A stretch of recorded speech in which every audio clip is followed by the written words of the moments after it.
Okay, hi, I'm Alan Coleman. I'm from Easley, South Carolina. I've spent a lot of time looking at art and listening to music, and it's one of the favorite things to do. I'm not going to say everywhere I did it, but I've done it a lot of places. When I was invited to jury this particular show, I was thrilled because I've heard good reputations of the Artist Collective. There's some good people here, and I knew that they could put on a show. And curating is one thing that I've always felt very close to, and because putting together a show is like putting together a puzzle. Nice thing about this puzzle, though, was the artists had already submitted their work, and I was able to choose from that. We initially started by looking online at all the entries that had come in, and I was able to look at things separated into watercolor or fiber or oil painting or anything, and look at things. And I'm not sure what the total number of pieces in the show was, but there were quite a few entries. I went through, I selected enough that I thought would fit the gallery. I went back and forth on several of them, saying, put it back in, I'll take it out. But we finally got the show in. And then brilliantly, they took the pieces and hung them here so that there's a really nice exhibition to look at. And I walk through this, and I go after work that moves me, whether it's because of a composition or a theme or just how it's done as far as its technique. Whatever touches me, touches me. And so in this particular case, I went through and I looked at a lot of pieces, and I wanted to give about 50 awards, but I couldn't do that. So we selected a grand total of 6, 7, 8, 9, 10, I believe it is, awards. And I think they're very well representative of the art scene in the Southeast these days. There is work that is moving, there's work that is humorous, there's work that's just downright classical. And the diversiveness, the inclusion. There are so many levels of professionality in this show. There are people that I think work almost as a hobby, but they're still doing quite well with their hobby. There's other artists that are definitely professional, and I think they're making a living off their art. But all of it comes together beautifully, and with the exhibit that you can see here behind me is just so much to move all of us. And so I hope everyone enjoys looking at this exhibit and can get some of the joy out of it that I did, and also pick your own awards and go home and tell everybody, I would have done that one, or I would have done that one because, and tell me why.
Yeah, I grew up in Easley, South Carolina. I was born in Greenville and grew up in Easley.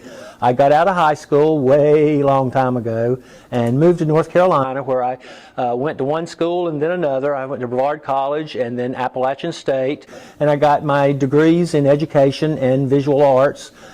But I wanted to continue my education, so I left and I moved to New York City and enrolled at New York University, where I continued to study painting primarily, but also art history, art theory, anything art. And I was very lucky when I got there. I got a work study position working in one of the university's galleries. NYU has 3 galleries. I directed 2 of them.